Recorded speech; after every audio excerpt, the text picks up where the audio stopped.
Alamin wa bihi nasta'in ala umurina waddin wassalatu wassalamu ala asyrafil anbiya'i wal mursalin wa ala alihi wa sahbihi ajmain amma ba'du. Para hadirin kaum muslimin jamaah Masjid Agung Sunda Kelapa yang sama-sama dimuliakan Allah Subhanahu wa taala, Al-Mukarram wal Muhtaram Ketua Dewan Pengurus Masjid Agung Sunda Kelapa Bapak Haji Muhammad Aksa Mahmud beserta jajaran Dewan Pengurus yang lainnya, dan juga guru kita pada malam hari ini Syekh Ali Saleh Ali Jabir, alhamdulillah telah hadir di tengah-tengah kita, dan juga untuk para jamaah sekalian yang dimuliakan Allah Subhanahu wa taala, dan juga para pendengar setia radio MSK 1530 AM yang dirahmati Allah Subhanahu wa taala. Para jamaah, para hadirin yang dimuliakan Allah Subhanahu wa taala. Pada malam hari ini walaupun hujan telah mengguyuri kota kita tercinta, tidak mengurangi istiqomah kita untuk selalu berjamaah dan juga mengikuti kegiatan rutin kita yang pada malam hari ini kegiatan yaitu pengajian ba'da maghrib. Insyaallah materi kita pada malam hari ini Stadia Al-Quran yang insyaallah akan langsung disampaikan oleh Syekh Ali Saleh Ali Jabir. Untuk itu para hadirin, para jamaah sekalian, marilah sama-sama kita awali dan kita buka pengajian kita dengan sama-sama diawali pembacaan suratul Fatihah. Semoga dengan sama-sama kita membaca suratul Fatihah pengajian kita diridhai Allah Subhanahu wa taala dan seluruh hajat kita diijabah, serta apa yang kita mohon Allah pun mengabulkannya. Dan juga ada permohonan dari jamaah sekalian, mohon kesembuhan atau mohon doa dari para jamaah sekalian untuk kesembuhan saudara Syifa yang sedang sakit, semoga Allah Subhanahu wa taala menyembuhkannya. Dan juga untuk kita pun yang memiliki saudara yang sedang sakit, dan juga atau kita yang sedang mengalami kekurangan daripada jasmani kita, marilah sama-sama kita mohon kepada Allah Subhanahu wa taala. Ala hadini wa kullu niyatin salihah ila hadratin Nabi Mustafa Rasulullah sallallahu alaihi wasallam. Al-Fatihah. A'udzubillahi minasyaitonir rajim. Bismillahirrahmanirrahim. Alhamdulillahirabbil alamin arrahmanir rahim maliki yaumiddin. Iyyaka na'budu wa iyyaka nasta'in ihdinas siratal mustaqim siratal ladzina an'amta 'alaihim ghairil maghdubi 'alaihim waladdallin. Amin. Amin amin ya rabbal alamin. Para jamaah sekalian, sebelum kita sama-sama mendengarkan materi kita pada malam hari ini yang disampaikan oleh guru kita, kami mengingatkan kembali ada satu pengumuman dapat kami informasikan. Masjid Agung Sunda Kelapa mengundang kepada para jamaah sekalian untuk dapat hadir dalam acara iktikaf rutin bulanan yang insyaallah pada bulan Oktober ini akan diselenggarakan pada hari Sabtu dan Ahad, yaitu pada tanggal 6 dan 7 Oktober 2012. Acara iktikaf insyaallah akan dimulai pada pukul 21.00 sampai dengan selesai acara kuliah duha pada Ahad paginya. Adapun untuk penceramah iktikaf yang pertama insyaallah akan diisi oleh Al-Ustadz Fadlan Garamatan, dan yang kedua Al-Ustadz Haji Yusuf Mansur, serta untuk Imam Qiyamul Lail kembali akan dipimpin oleh Syekh Muhammad Saleh Jabir, dan insyaallah untuk penceramah duha pada Ahad paginya akan diisi oleh Syekh Ali Saleh Ali Jabir. Demikian informasi yang dapat kami sampaikan, dan selanjutnya marilah sama-sama kita kembali melanjutkan kajian kita Stadia Al-Quran yang langsung akan disampaikan oleh Syekh Ali Saleh Ali Jabir. Kepadanya dipersilakan.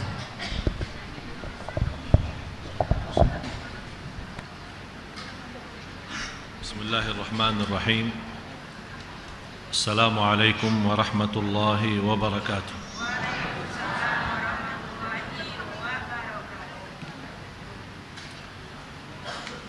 Innal hamdalillah nahmaduhu wa nasta'inuhu wa nastaghfiruh wa na'udzu billahi min shururi anfusina wa min sayyiati a'malina.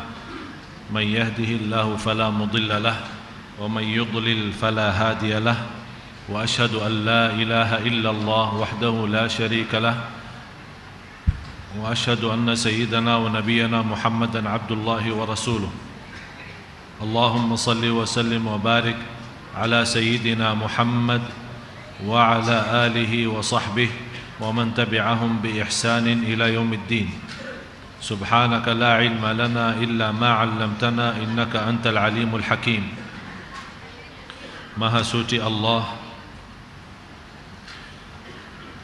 saya tidak mempunyai ilmu apa-apa, hanya saja apa yang diberikan oleh Allah Subhanahu wa ta'ala.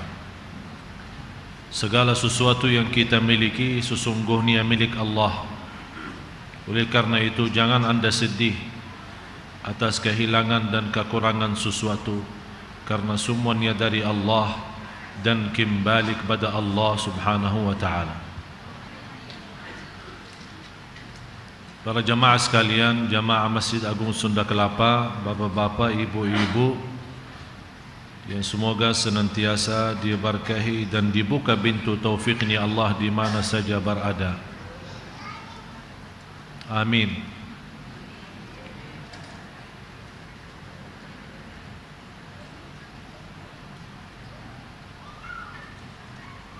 Jamaah sekalian yang dimuliakan Allah Subhanahu wa ta'ala, sejak kita diciptakan oleh Allah sampai wafat kita, bagi Allah sudah nyata dan sudah jelas. Berapapun miliaran yang diciptakan oleh Allah, bukan hanya manusia, banyak yang ada di alam dan di dunia ini yang boleh kita tahu, yang ada juga yang tidak kita tahu. Dan Allah Subhanahu wa ta'ala yang maha menguasai segala-galanya, Allah yang maha kaya, Allah yang maha raja. Terbayang bagaimana kekuasaannya Allah saat kita naik pesawat. Bisa dalam penerbangan pesawat itu berjam-jam di atas air laut. Yang saat itu saya berfikir, pas saya lihat dari window pesawat, melihat ke bawah, yang saya lihat saja atau boleh yang nampak dan terlihat adalah air laut. Apalagi yang suka berangkat ke negara yang jauh, ke Inggris atau ke Amerika atau ke mana, bisa melebihi 6 jam hanya di atas laut. Di saat kita naik pesawat dan di atas air laut saja, saya membayangkan mana miliaran manusia yang mengisi bumi ini, mana miliaran bangunan, mana miliaran nyawa, yang tua maupun muda maupun kecil, mana para pemimpin, mana para raja, mana para presiden, mana semua yang terisi di bumi ini. Ternyata yang namanya laut itu dalam kekuasaan Allah, di bawah kerajaan Allah, yang tidak terisi di dalamnya manusia, malah ternyata kerajaan laut itu lebih besar daripada darat. Jadi coba bayangkan betapa manusia kecilnya di milik Allah Subhanahu wa ta'ala. Coba bayangkan bagaimana kecilnya manusia dalam kerajaan Allah yang maha raja dan maha agung. Belum kita lagi melihat apa isi semesta alam. Belum kita lihat lagi apa isi langit-langit, dari langit pertama sampai langit yang kedua, berjalanannya 500 tahun. Lebarnya satu langit sendiri 500 tahun. Sampai Rasulullah sallallahu alaihi wasallam menceritakan sebagian apa yang dilihat oleh sallallahu alaihi wasallam waktu Isra Mi'raj. Di antara cerita Rasulullah sallallahu alaihi wasallam waktu dia naik dan tembus dengan malaikat Jibril, dan setiap berhenti di langit ternyata ada pintu-pintunya dan ada yang jaga. Habis minta izin oleh malaikat Jibril untuk pintu, dan ditanya sama yang jaga, siapa? Malaikat Jibril menjawab, saya Jibril. Dan siapa?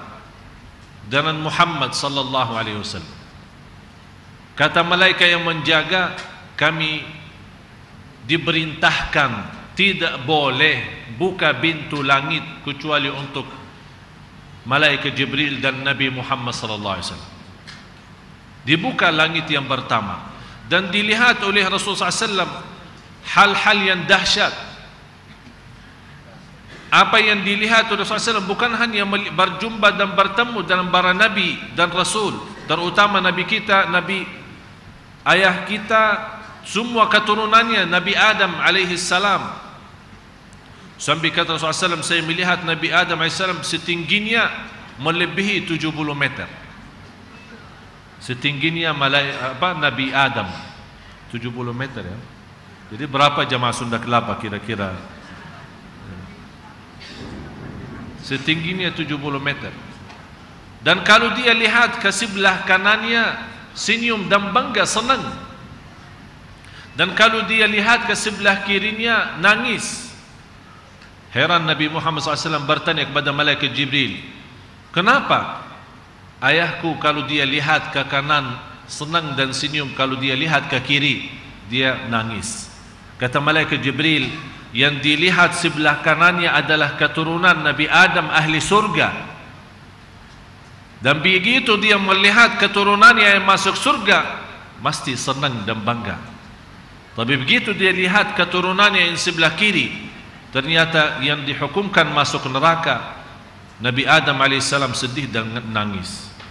Mudah-mudahan kita termasuk orang yang dilihat oleh Nabi Adam yang di sebelah kanan, bukan yang di sebelah kiri. Dan kata Rasulullah SAW, di situ di langit saya melihat dengan dahsyatnya dan kekuasaan makhluk Allah, miliaran malaikat. Rasul hanya menceritakan malaikat yang mengisi langit. Uttatis sama wa hukka laha an ta'id, kata Rasulullah SAW. Artinya apa? Hampir langit itu mau jatuh, karena langit itu terberdiri tanpa tiang yang kita lihat. Apa yang disandarkan dan menahan langit tidak jatuh, malah terisi. Kata Rasulullah SAW, saking banyak malaikatnya, kata Rasulullah SAW, saya khawatir langit itu akan jatuh. Tidak ada tempat sujud, tidak ada tempat sujud untuk menaruh kepala untuk sujud, pasti ada malaikat di situ. Jadi kita sujud di sini, mau lewat saja ada malaikat lagi, mau lewat ada malaikat lagi, mau lewat ada malaikat lagi. Di antaranya yang sibuk bertasbih, di antaranya yang sibuk bertahlil, yang sibuk tahmid, yang sibuk takbir, yang sibuk istighfar, yang sibuk salawat kepada Nabi Muhammad sallallahu alaihi wasallam, dan yang sibuk memuji Allah Subhanahu wa taala. Ada yang juga sejak diciptakan sampai habis dunia ini dia dalam keadaan sujud ribuan tahun, tidak ada yang tahu berapa tahunnya dia hanya dalam keadaan sujud untuk memuji Allah Subhanahu wa taala. Naik lagi ke langit yang kedua, ternyata sama. Langit yang ketiga sama. Coba bayangkan jamaah sekalian, antara langit pertama sampai yang kedua 500 tahun perjalanannya, dan seterusnya sampai langit yang ketujuh. Begitu ketemu di langit yang ketujuh ada Al-Baitul Ma'mur. Bersisnya Al-Baitul Ma'mur di atas Al-Ka'bah yang ada di bumi. Di situ kata Rasulullah SAW, saya melihat ribuan malaikat yang bertawaf. Sekali tawaf 70.000 malaikat. 70.000 malaikat kata Rasulullah SAW. Malaikat yang lain menunggu gilirannya kapan dia sempat tawaf di Al-Baitul Ma'mur. Dan Nabi Ibrahim alaihissalam bersandar di Baitul Ma'mur itu. Dan posisi ulama menjelaskan posisi Al-Baitul Ma'mur persis di atas Ka'bah yang ada di bumi. Oleh karena itu tidak ada bandara di Makkah. Ini salah satu alasan. Bukan karena kondisi Makkah gunung, tapi alasannya tidak ada pesawat bisa tembus di atas Al-Ka'bah. Karena ada sebuah ikatan antara Ka'bah sama Al-Baitul Ma'mur yang ada di atas. Begitu Rasulullah melihat ribuan malaikat, malaikat Jibril memberikan yang lebih dahsyat, biar Nabi Muhammad SAW tahu dan umatnya tahu berita itu. Ya Rasulullah, engkau melihat yang 70.000 malaikat ini yang tawaf, sekali tawaf dia berhenti, kemudian memberikan kesempatan kepada malaikat yang lain untuk bertawaf. 70.000 malaikat yang baru yang sudah tawaf pertama tidak sempat tawaf lagi, menunggu gilirannya sampai hari kiamat. 70.000 yang sudah tawaf pertama menunggu gilirannya, antri berapa lama? Kita capek kalau antri menunggu urusan-urusan, apalagi kalau masuk bank ya. Mau store uang aja sudah capek. Malah kita minta tolong, teman tolong dia berdiri, kita mah gantian giliran.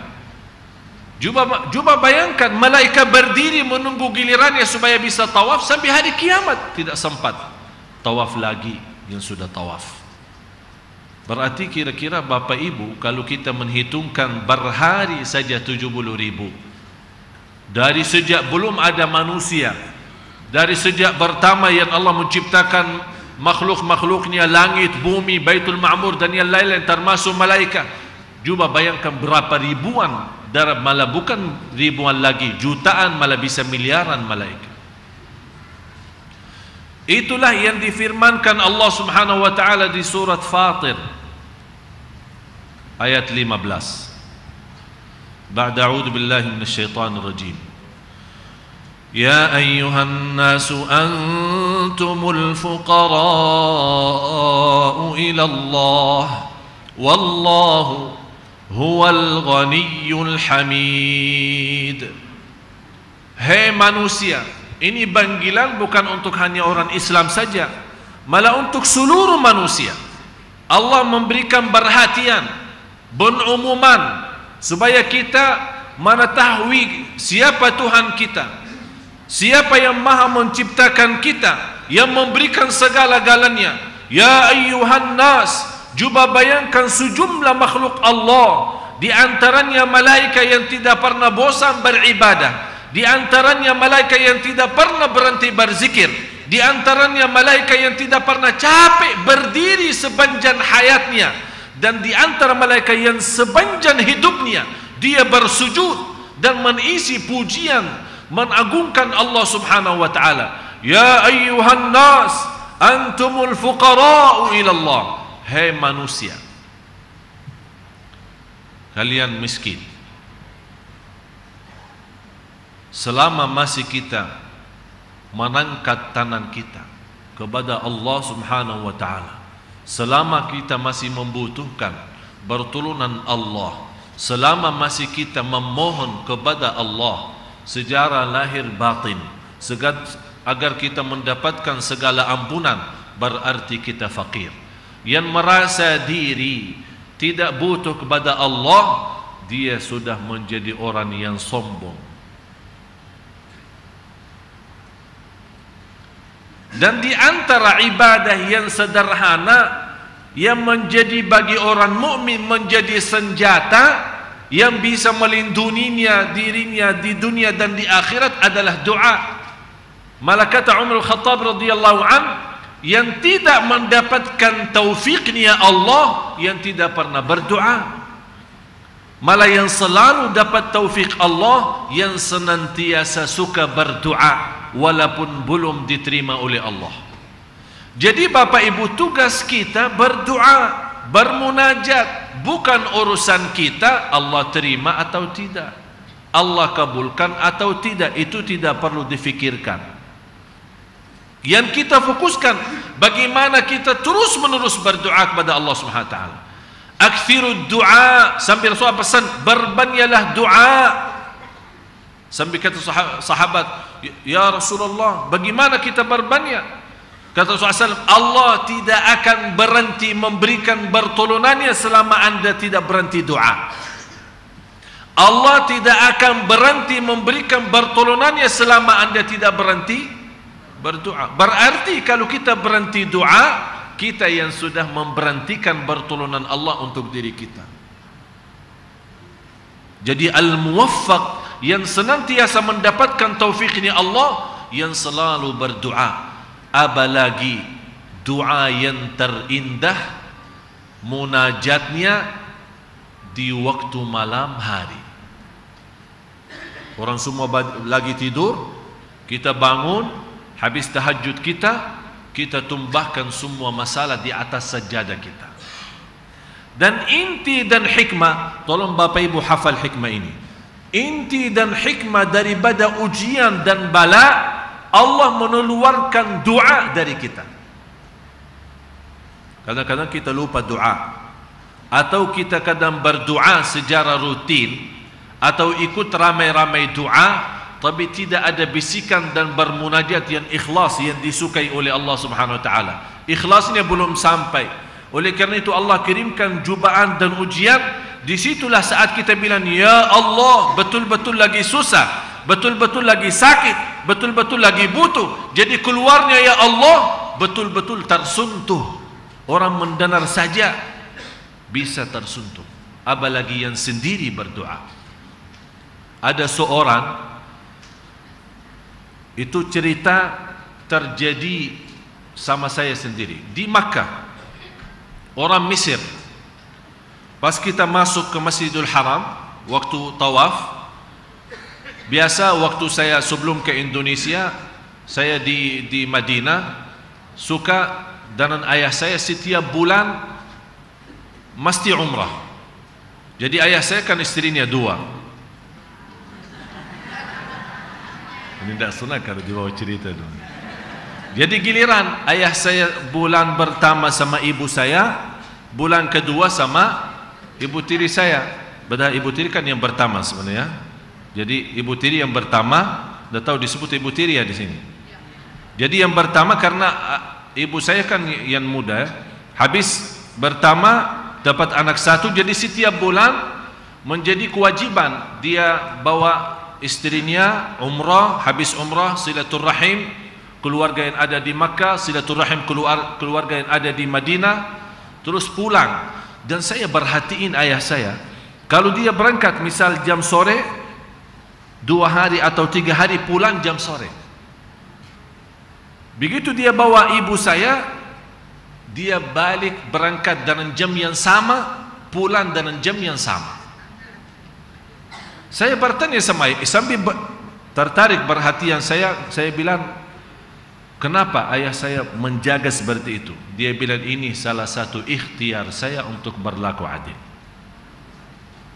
Coba bayangkan sampai jamnya dihitungkan. Ya, oleh karena itu yang tidak mampu berlaku adil jangan macam-macam.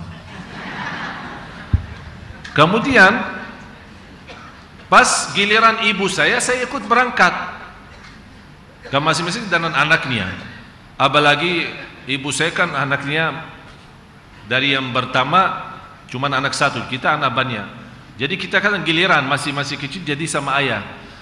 Waktu kita masuk ke Makkah, di hadapan Al-Ka'bah kan ada tangga ya, kan turun.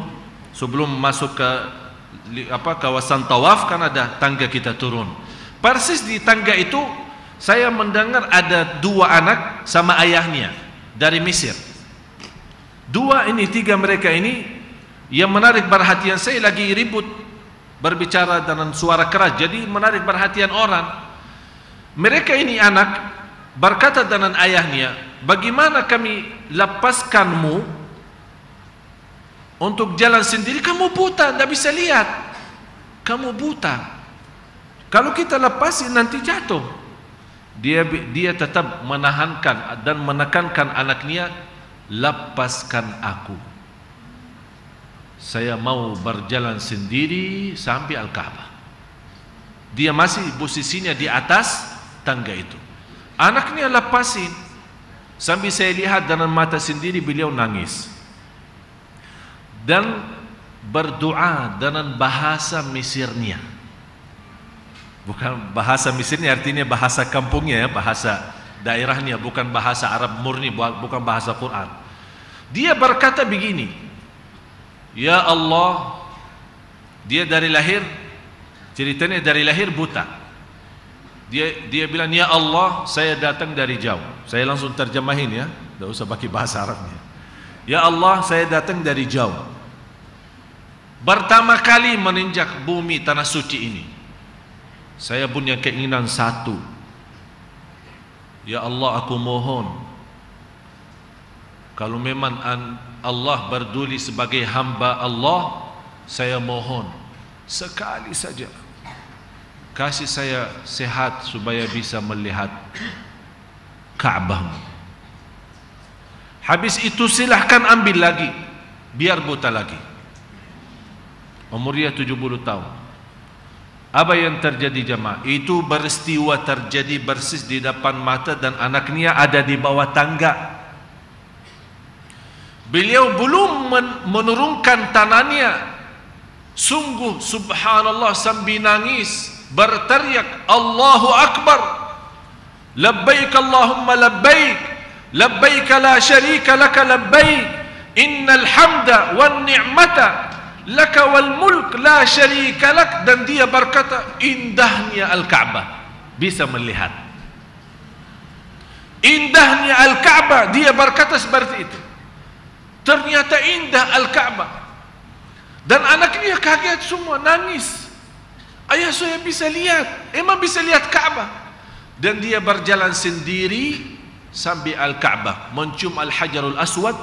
Dan di saat itu memang ramainya luar biasa. Saya ikutin di belakang dia, subhanallah, ya luar biasa dahsyat. Beliau jalan, para manusia itu tergeser sendiri, sepertinya mereka buka jalan, seperti ada orang raja datang. Atau biasanya kalau raja datang dikawal kan, ada polisi dibuka. Ini tidak pakai polisi, tapi manusia minggir sampai masuk Hajarul Aswad dan cium, dan kemudian tawaf. Orangnya masih hidup bapak ibu. Dan alhamdulillah, ini ceritanya kurang lebih 5 tahun, sampai sekarang orangnya masih bisa melihat. Coba bayangkan bagaimana baiknya Allah subhanahu wa ta'ala. 70 tahun buta, tidak pernah berobat, dan tidak pernah punya harapan untuk sembuh. Begitu Allah kasih rizki, sesudah 70 tahun, orang miskin, fakir, datang kesempatan masuk Ka'bah dan masuk Makkah. Dia hanya punya satu keinginan. Bukan kita sekarang melihat orang-orang sibuknya tawaf sambil foto-foto gedung-gedung yang tertinggi sekeliling Makkah. Saya sendiri melihat orang lagi tawaf, malah pemimpinnya, mutawafnya lagi berdoa, orang di belakang tawaf, dia ikut Allahumma, Allahumma, foto. Subhanallah. Ternyata fantas negara Indonesia yang terbesar jamaah haji, yang terbesar jamaah umrah, kalau begini umrahnya, ya fantas tidak akan berhenti korupsi, tidak akan berhenti kacau negeri ini. Padahal kita kesempatan berangkat dari sini membawa segala dosa dan kotoran, balik dari sana seperti anak yang baru lahir, bersih dan suci. Ya ayyuhan nas antumul fuqara.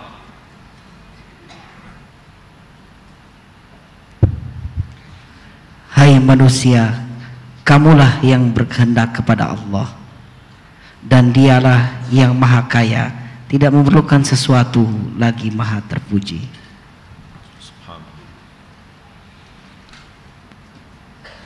Yang saya lihat jamaah yang hadir, bapak ibu, kalau tidak salah 90% yang ada di masjid ini aslinya orang Islam.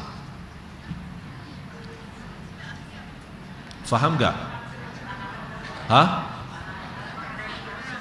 Bukan 100%.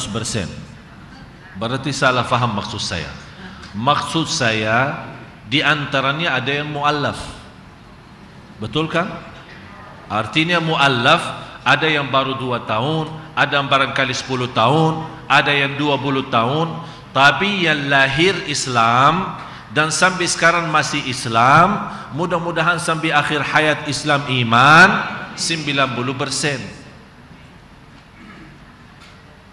Betul enggak? Coba kira-kira angkat dari lahirnya Islam sampai sekarang, angkat tangan. Ya, kurang lebih 90%, 99,9.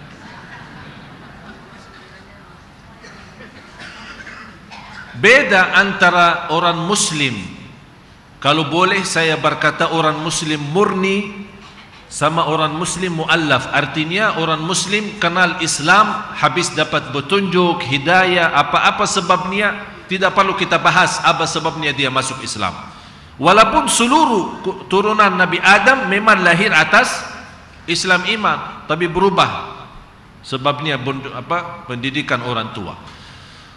Tapi yang saya bertanya kepada Bapak Ibu yang dari lahirnya Islam karena orang tuanya Islam, walaupun mohon maaf kita belum begitu menjadi orang Islam sebenarnya, kita hanya memiliki nama Muslim, tapi dari sisi pemahaman masih banyak kekurangan, ya, masih belum kita mengerti banyak hal, apalagi terhadap ibadah kita.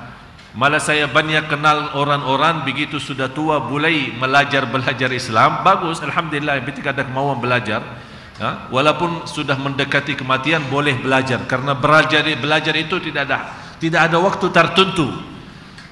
Tapi pertanyaan saya kepada Bapak Ibu, apakah pernah yang sudah lahir atas Islam sampai sekarang dia masih Muslim, apakah kita pernah minta kepada Allah jadi orang Islam? Jelas pertanyaan saya? Apakah kita sebelum lahir sempat meminta kepada Allah, ya Allah jadikan saya orang Islam? Berarti Bapak Ibu, salah satu kenikmatan bagi kita semua menjadi orang Islam tanpa kita minta kepada Allah Subhanahu wa taala. Kita jadi orang Islam tanpa kita memohon kepada Allah Subhanahu wa taala. Kita jadi orang Islam tanpa kita harap. Oleh karena itu mudah-mudahan sebagaimana kita Bapak Ibu menjadi orang Islam tanpa kita mohon, mudah-mudahan kita menjadi ahli surga yang selalu kita mohon. Kalau kita jadi orang Islam tanpa kita mohon kepada Allah, dilahirkan atas Islam iman, dan sampai sekarang Islam iman, semoga sampai akhir hayat, mudah-mudahan kita yang selalu memohon surga, Allah berikan. Kalau Allah berikan Islam tanpa minta, mudah-mudahan dapat surga yang selalu kita minta. Ya ayuhan nas antumul fuqara'u ilallah. Cuba bayangkan sebagaimana pasaran kekuasaan Allah Subhanahu wa taala, dan Allah yang maha kaya, yang tidak memerlukan apa-apa dari manusia, termasuk di antaranya Allah tidak memerlukan ibadah kita. Coba bayangkan Bapak Ibu, kalau Allah marah, Allah murka terhadap setiap manusia berlaku dosa, berarti tidak ada manusia yang mampu hidup di bumi. Tapi karena Allah maha sabar, begitu manusia berlaku dosa, Allah masih memberikan kesempatan supaya segera bertaubat. Malah keindahan kasih sayangnya Allah, saat manusia anak Adam berlaku dosa, Allah perintahkan malaikat yang menulis dosa dan maksiat, jangan tulis dulu, sabar. Barangkali dia sadar segera beristighfar taubatan, tidak jadi tertulis dosa itu. Tapi tetap dia melalaikan, dan tetap dia merasa bangga karena berlaku dosa dan maksiat. Malah dia bangga dan senang karena memiliki banyak pacar cewek. Malah dia senang dan bangga dan bisa menawarkan teman-temannya dalam pilihan bermacam-macam maksiat dan dosa. itulah baru Allah perintahkan malaikat, ini sudah kelewatan, tuliskanlah dosanya dan maksiat. Oleh karena itu Bapak Ibu, seandainya kalau di antara kita yang punya dosa dan maksiat, terang-terangan maupun sembunyi, jangan sekali-kali Anda merasa bangga karena dosa itu. Hati-hati. Selama Anda masih ada rasa takut, selama Anda masih ada rasa malu, ditahu sama orang, terbuka ceritanya, selama Anda masih ada rasa takut dan harap bisa segera taubatan nasuha, masih dalam ampunan Allah. Tapi yang tidak mendapatkan ampunan Allah, orang yang selalu dia mau berlaku dosa maksiat, malah dia bangga dan senang telah berlaku dosa maksiat. Malah dia bukan hanya segitu saja, dia mampu dan berani menceritakan ke orang lain apa yang telah dia lakukan malam hari. Na'udzubillah. Kata Rasulullah SAW, selama orang yang punya dosa sembunyi, dosa malam, artinya dia sembunyikan, tidak dilihat sama orang lain, selama dia tidak membongkar cerita itu dan tidak menceritakan ke orang lain, akan diselamatkan oleh Allah dari keburukan dosa maksiat itu. Tapi selama dia menceritakan ke orang lain, Allah tidak akan ampuni dosa itu. Oleh karena itu hati-hati Bapak Ibu. Selalu Anda rasa, bukan saat dosa dan maksiat, latihkan diri, biasakan diri, terutama saat kita rasa nyesal, saat kita rasa ketinggalan salat malam, ketinggalan witir, ketinggalan baca Quran, ketinggalan segala amal salih yang kita sudah biasa, seperti Isnin Kamis dan amal-amal salih yang lain. Biasakan diri Anda punya rasa nyesal dan sedih karena ketinggalan taat itu. Jadi bukan Anda rasa sedih karena berlaku dosa maksiat, tapi Anda ada rasa sedih karena hari ini lewat belum buka Quran. Anda rasa sedih karena hari ini lewat tapi tidak sempat bersedekah. Anda sedih karena hari ini lewat tidak salat duha. Hari ini juga lewat tidak menjaga sunnah qabliyah ba'diyah. Biasakan diri jamaah sekalian untuk memiliki rasa sedih karena ketinggalan amal saleh, bukan kesedihan karena dosa dan maksiat saja.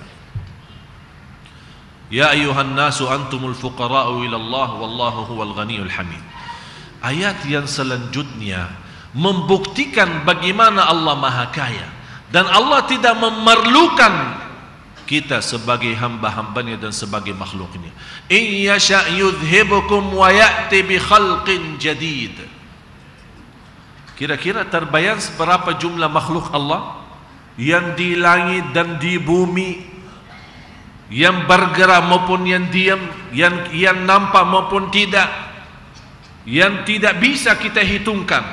Bagi Allah yang Maha Kaya, yang Maha terpuji, bagi Allah Subhanahu wa ta'ala sangat mudah untuk menghabiskan semua manusia dan semua makhluknya, membinasakan dan menggantikan dengan makhluk yang baru.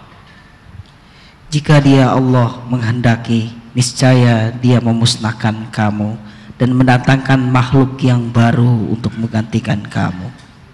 Memusnahkan? Begitu saja? Habis?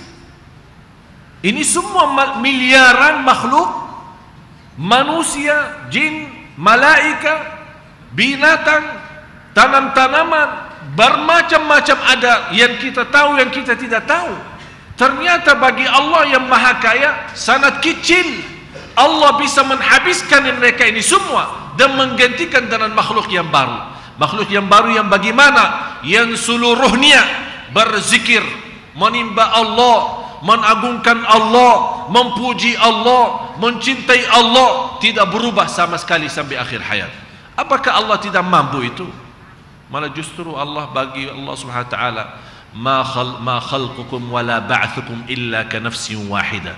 Bagi Allah menciptakan seluruh makhluk dan membangkitkan di hari kiamat seluruh makhluk seperti Allah menciptakan satu makhluk dan membangkitkan satu makhluk.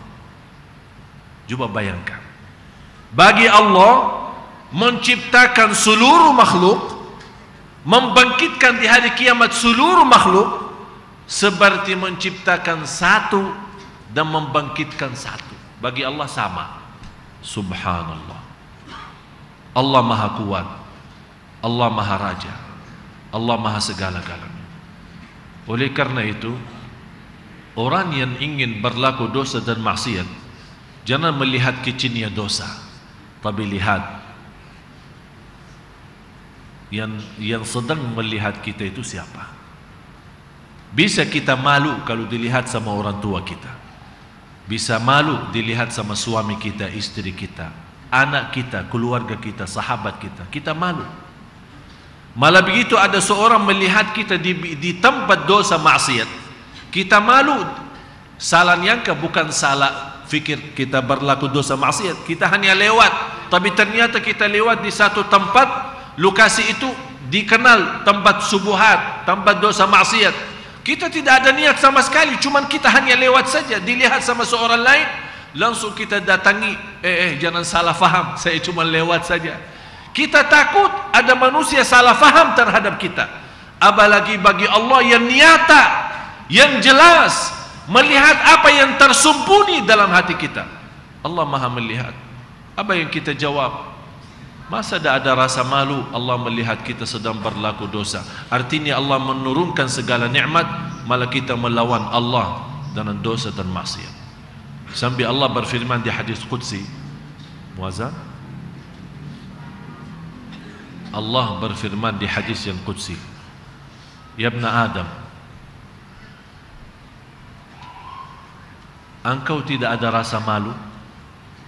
Senantiasa aku menurunkan segala nikmat kepadamu, tapi engkau senantiasa melawanku dengan dosa dan maksiat.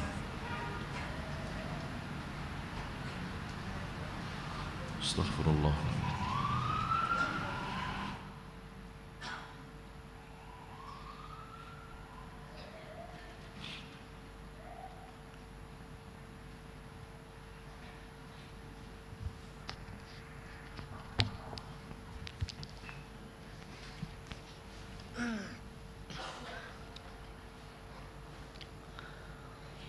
Allahu Akbar, Allahu Akbar, Allahu Akbar, Allahu Akbar. Ashhadu an la ilaha illallah.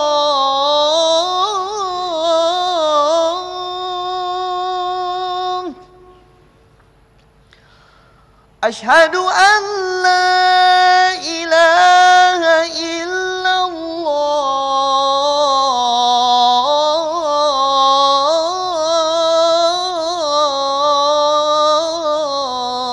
الله. أشهد أن محمدا رسول الله.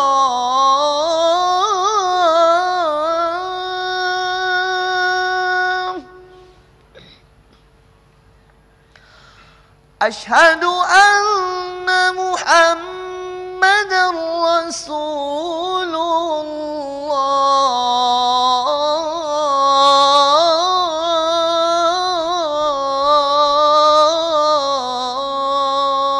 الله. حي على الصلاة.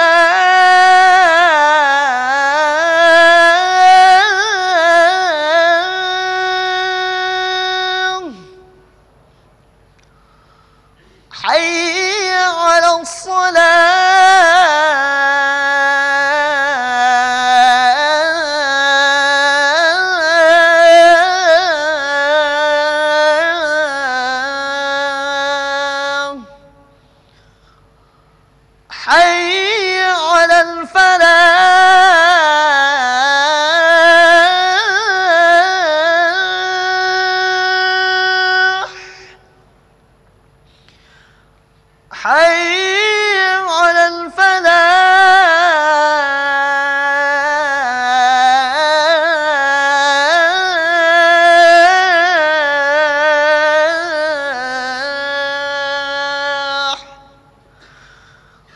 الله أكبر الله أكبر لا إله إلا الله لا إله إلا الله محمد رسول الله صلى الله عليه وسلم اللهم رب هذه الدعوة التامة والصلاة القائمة آت سيدنا محمد الوسيلة والفضيلة والشرف والدرجة العالية الرفيعة وبعثهم مقاما محمودا الذي وعدته إنك لا تخلف الميعاد.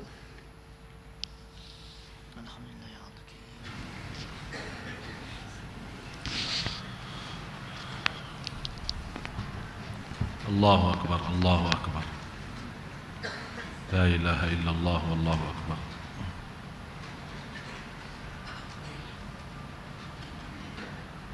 Masih ingat apa yang saya sampaikan tadi?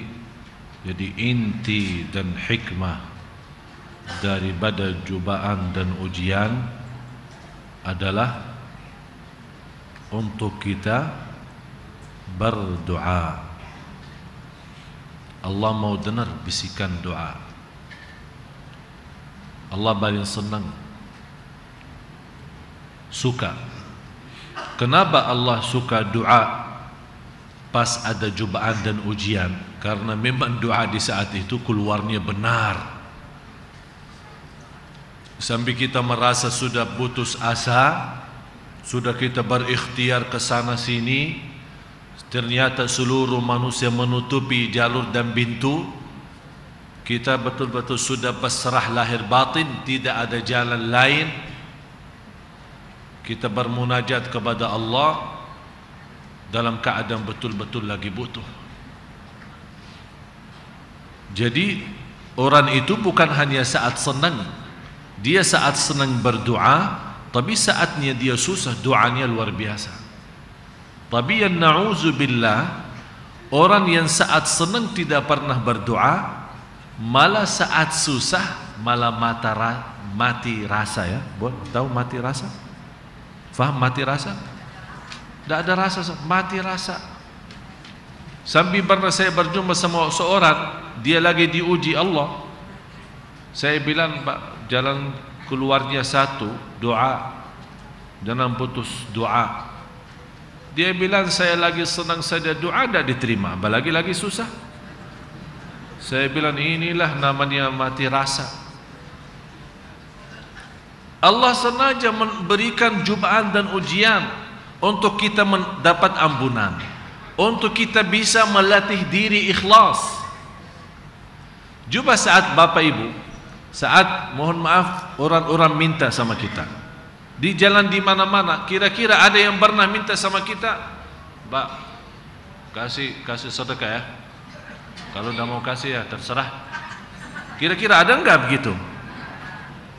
Kalau kita melihat ada orang seperti itu, apa yang kita miskin sombong lagi. Tapi apa? Karena dia merasa diri lagi butuh,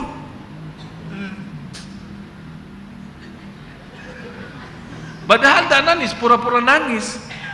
Biar kita apa? Tersuntuh, bermacam-macam ucapan, bermacam-macam sampai kita berapapun tidak apa-apa, yang penting dia bisa dapat. Dengan keyakinan dan harapan, dengan cara ini bisa menyentuh perasaan kita. Malah yang luar biasa itu terjadi sama saya. Pernah waktu saya naik taksi pas lampu merah, kemudian saya perhatiin ada anak-anak lagi jalan dari mobil ke mobil, mobil ke mobil. Terus di sebelah mobil saya ada satu, di sebelah taksi ada satu mobil, anak itu berdiri di situ. Terus dia megang ada satu apalah bahasa Indonesia, tidak faham saya. Hah? Kecerikan ya. Terus tok-tok sambil nyanyi ya lagu-lagu Indonesia. Begitu dia pindah ke taksi, dia mulai dengan lagu Indonesia. Begitu dilihat, fokusnya melihat, oh ini orang Arab. Tala'al badru, langsung rubah. Dia sampai saya bilang, orang miskin pintar. Sampai dia bisa betul-betul ini dilihat ini orang cara Arab ya. Malah ada yang luar biasa. Pas saya keluar dari Masjid Sunda Kelapa, dekat-dekat sini di Cikini, ketemu satu orang miskin. Begitu lihat saya, fulos. Saya bilang, orang-orang bisa bahasa Arab lagi nih. Kenapa seperti ini? Inilah cara sistem agar menyentuh perasaan dan menarik perhatian. Allah subhanahu wa ta'ala saat menuji kita, ini termasuk salah satu cara Allah supaya kita bisa mengeluarkan doa dengan indah, dengan ikhlas. Coba bayangkan Bapak Ibu, kalau buah zaitun, tahu buah zaitun? Direpes di alat, kan ada alatnya khusus. Untuk apa? Direpeskan dan apa? Untuk apa? Keluarkan apa? Seindah dan semanis minyak zaitun. Begitu juga buah di jus dimasukin dalam alat apa? Untuk apa? Dikeluarkan semanisnya jus bermacam-macam, ya. Begitu juga manusia.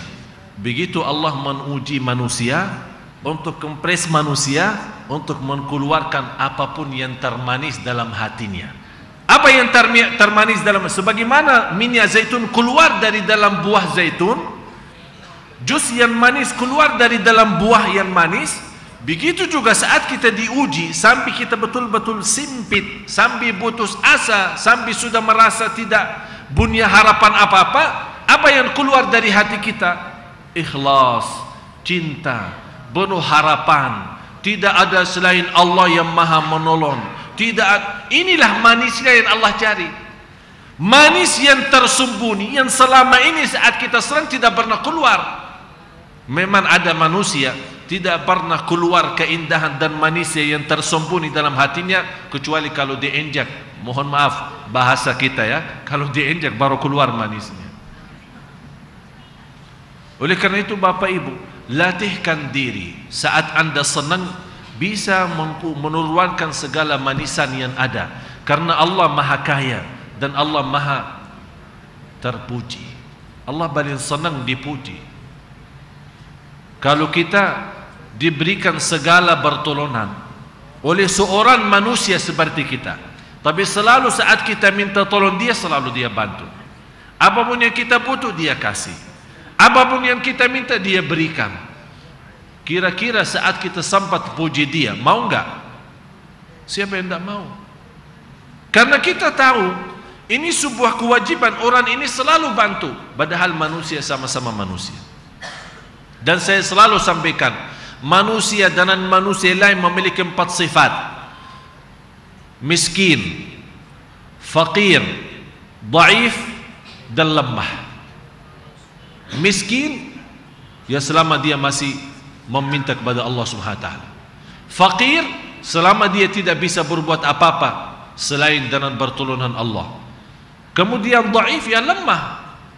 Begitu sudah jadi tua, kalau apalagi tidak punya anak yang menolong dia, bagaimana? Dan ajiz, artinya dia tidak punya upaya dan daya untuk melaksanakan sesuatu kecuali dengan izin Allah. Yang kita baca la haula wala quwata illa billah. Kalau memang kita yakini diri kita lemah, diri kita miskin, diri kita fakir, bagaimana bisa mendapatkan pertolongan dari manusia yang sifatnya sama? Oleh karena itu, kalau kita lemah, berarti kita mencari yang maha kuat. Kalau kita fakir, kita mencari yang maha kaya. Kalau kita miskin, kita mencari yang maha mulia. Kalau kita tidak punya upaya, kita mencari yang maha kuat. Itu semua hanya Allah Subhanahu wa ta'ala. In yasha yudhibkum wa ya'ti bi khalqin jadid. Bagi Allah menghabiskan seluruh makhluknya dan menciptakan makhluk yang baru, sangat sederhana dan sebentar. Kata Rasulullah sallallahu alaihi wasallam,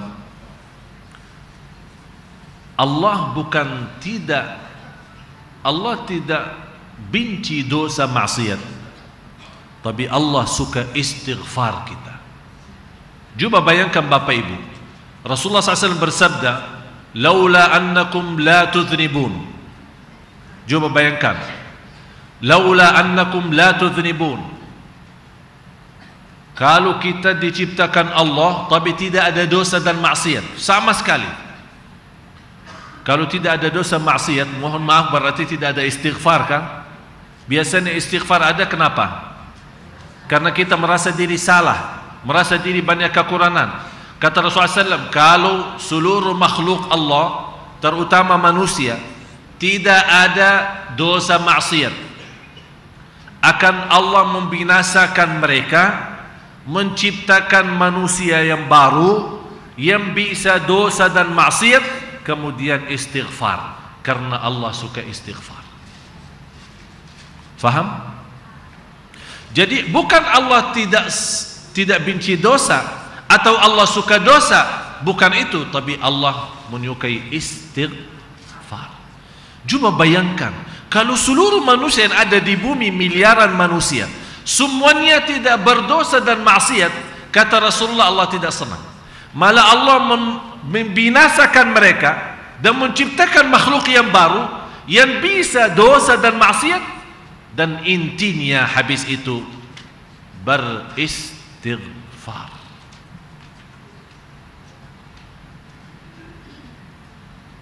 Terus ni ayat. Oleh karena itu jamaah sekalian, harus kita selalu melihat kebesaran Allah Subhanahu wa taala, bukan melihat dosa itu besar atau kecil.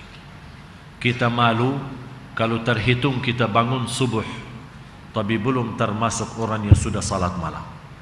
Kita malu terhitung kita orang-orang yang sudah bangun subuh dalam keadaan sehat walafiat, tapi ternyata tidak menutupi malamnya dengan salat witir. Kita malu kalau kita melihat seorang yang bangun salat subuh, malah ternyata lewat waktu salat subuhnya dia pesankan alarm untuk bangun jam kerja, tapi dia tidak mempesankan alarmnya untuk bangun salat subuh. Berarti dia lebih memperdulikan kerjaannya daripada memperdulikan salat subuhnya. Malah guru saya di Madinah memfatwakan, orang yang sengaja mempesankan alarm untuk jam kerja, artinya jam 7, berarti sudah dia ada niat tidak bangun salat subuh. Dia sudah berlaku satu hal yang mengkafirkan dan keluar dia dari Islam. Bayangkan, guru saya menfatwakan, ada fatwa dari guru saya dari Madinah, orang yang sengaja pesan alarm di jam kerja bukan jam salat, berarti sudah ada niat menetap dari sebelum tidur tidak salat subuh. Kemudian dia bangun salat waktu jam 7 atau jam 8 untuk hanya kerja, berarti dia tidak memperdulikan salat, dia berdulikan kerjaannya. Kata guru saya, dia sudah kafir, keluar dari Islam. Berarti berapa banyak kali kita membaharui Islam kita. Beda sama seorang yang sudah berusaha berikhtiar pesankan alarmnya tapi ketiduran. Tapi ketiduran ini kan macam-macam. Ada orang dia dengar alarmnya tapi dimatiin. Dimatiin, malas-malas terus tidur. Habis itu bangun, ya Allah maaf ketiduran. Memang Allah Maha tahu apa isi hati kita. Ada seorang bukan hanya lewat salat subuhnya, ada seorang kalau lewat takbirah bersama imam dia bisa nangis 3 hari. Nangis 3 hari. Bagaimana takbir ihram ini bisa lewat? Mohon maaf kalau kita mungkin salat lewat saja, biasa aja, malah ketawa. Ada seorang ibu waktu meninggal dunia umurnya 80 sekian, tetangga saya di Madinah. Subhanallah, ibu itu tidak pernah tidur malam kecuali baca surat Tabarak. Suaminya cerita sama saya, alasannya dia apa? Dia berkata, salah satu yang melindungi dari siksa kubur baca surat Tabarak.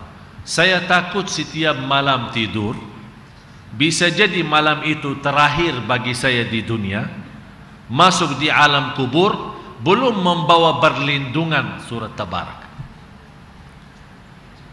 Dari sebelum nikah, suaminya menceritakan itu menjadi sebuah kebiasaan sampai umurnya 80-an. Apa yang terjadi?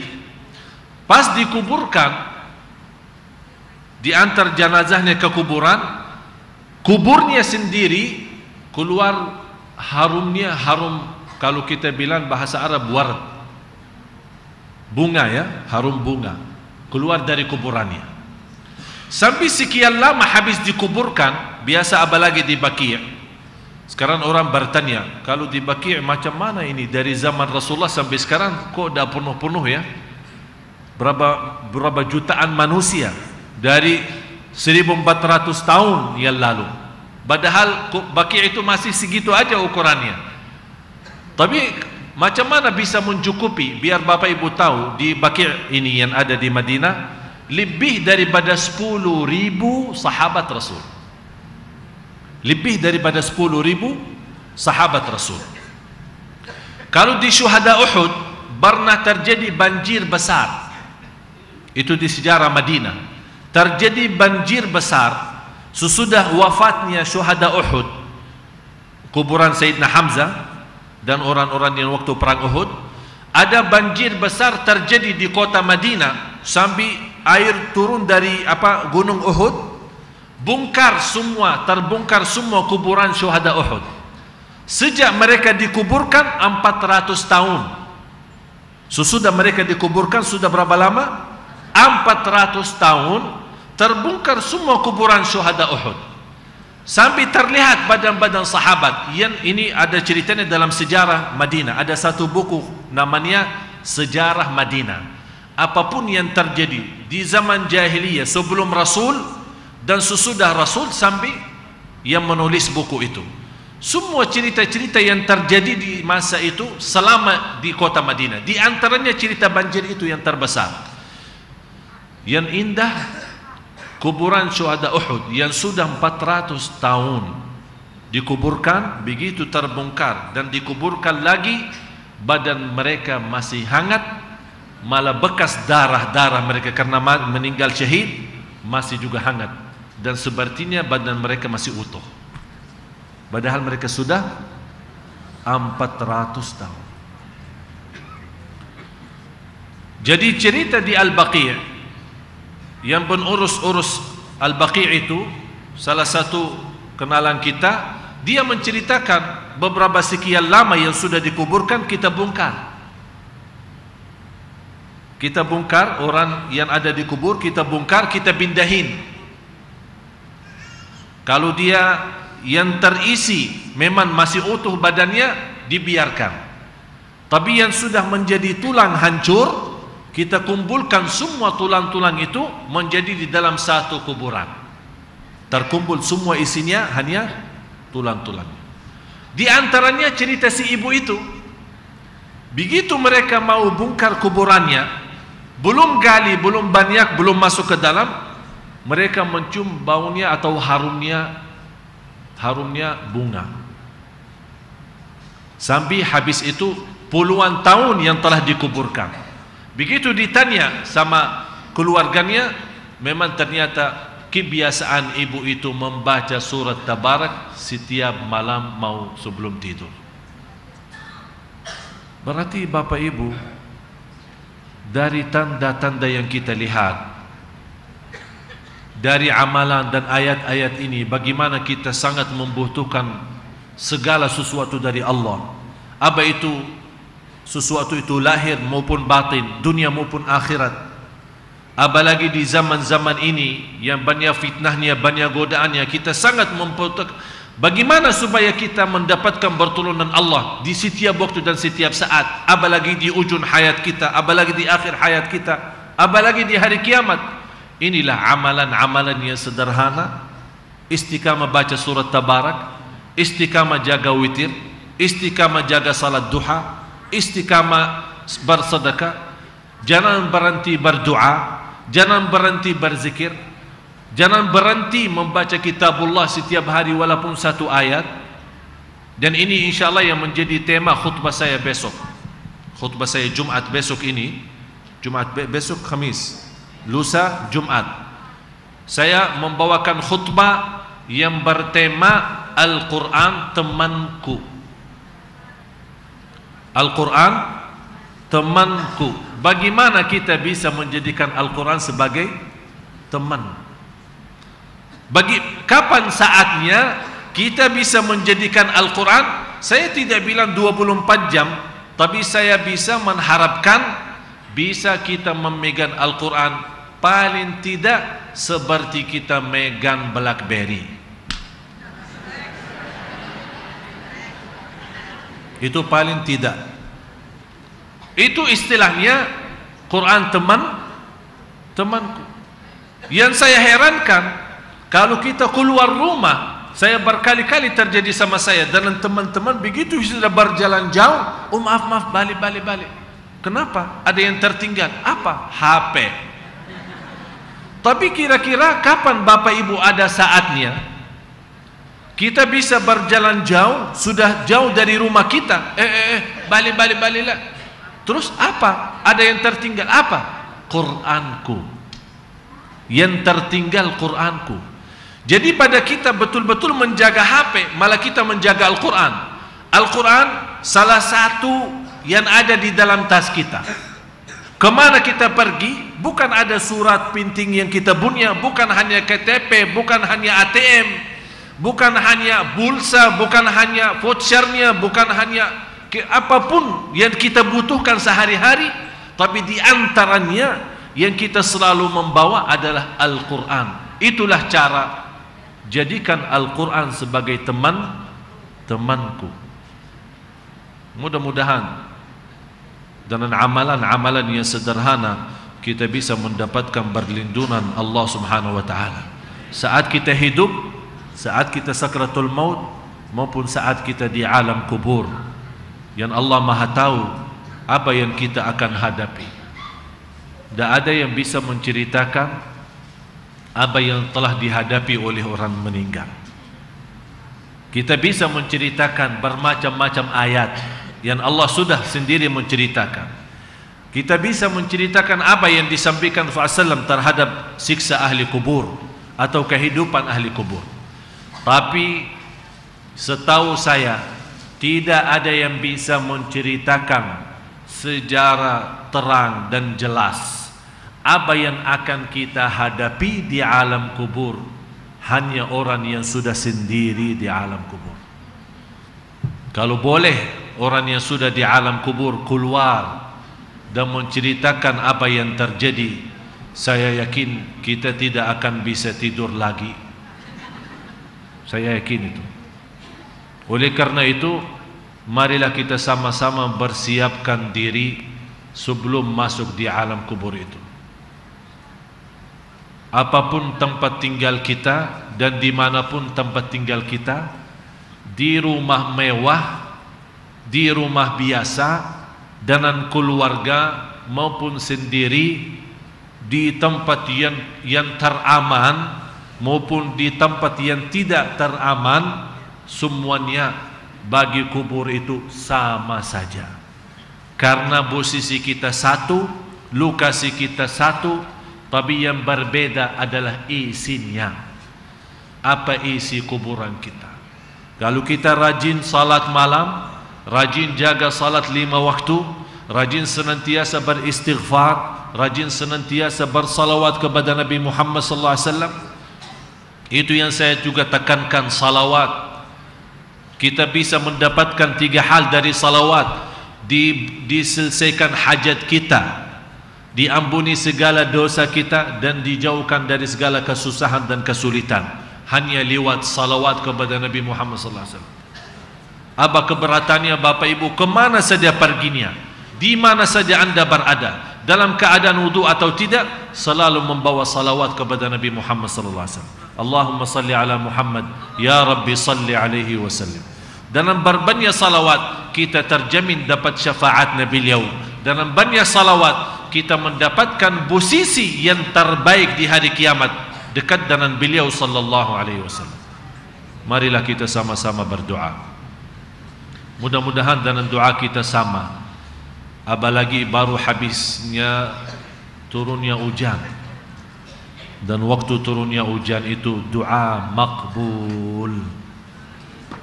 Kenapa doa makbul? Hikmahnya apa doa makbul saat turunnya hujan? Karena dijelaskan oleh ulama, pintu langit sedang terbuka. Jadi kesempatan kita memasukkan doa lewat langit.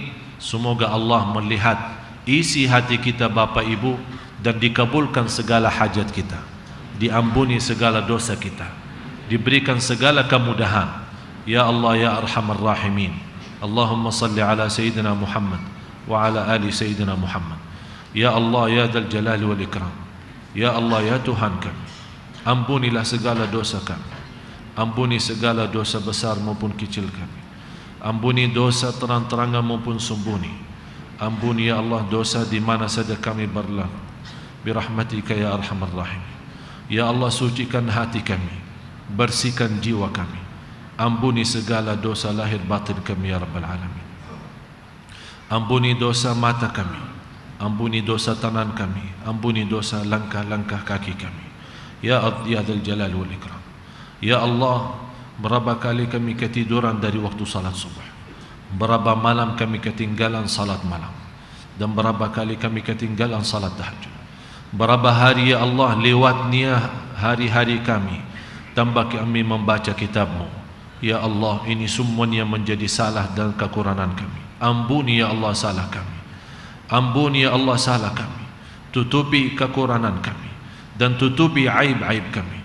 Sempurnakan amal ibadah kami dan terima segala amal ibadah kami ya Rabbal Alamin.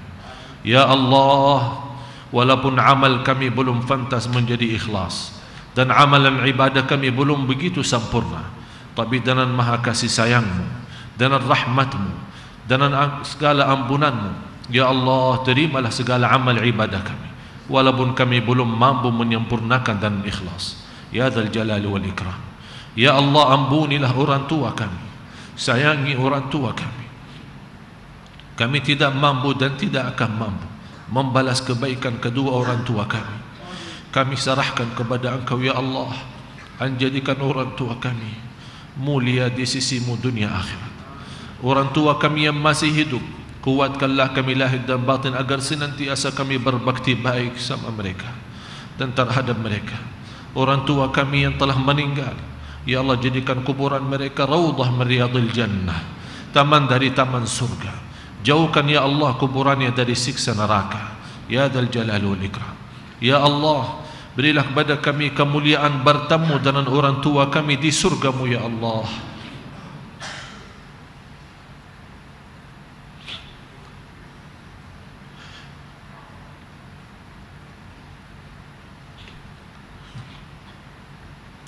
Ya Allah, muliakan kami, berikan kepada kami kemuliaan, kemudahan bertemu dengan orang tua kami di surga-Mu ya Allah, bersama Nabi Muhammad sallallahu alaihi wasallam.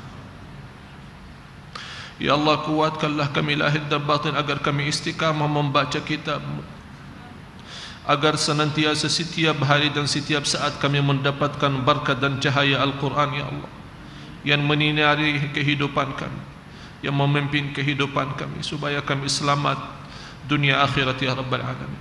Ya Allah, lindunilah suami dan istri kami, rumah tangga kami ya Allah, agar kami memiliki rumah tangga istiqamah, sakinah, mawaddah, rahmah.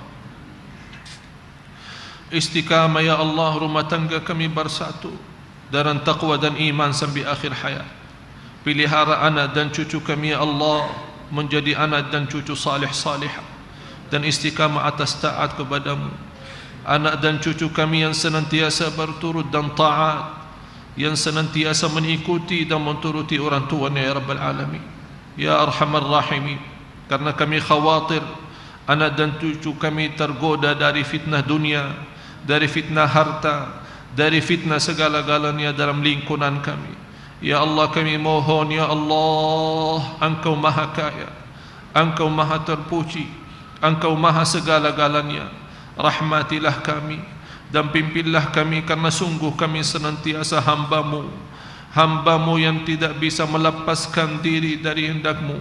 Ya Allah, la haula wa la quwwata illa billah. Kami tidak punya upaya dan tidak punya daya untuk berlaku apa-apa, hanya dengan izin-Mu ya Allah. Ya Allah, murahkan rizki kami, berikan kepada bapa ibu jemaah Sunda Kelapa ya Allah segala kemudahan.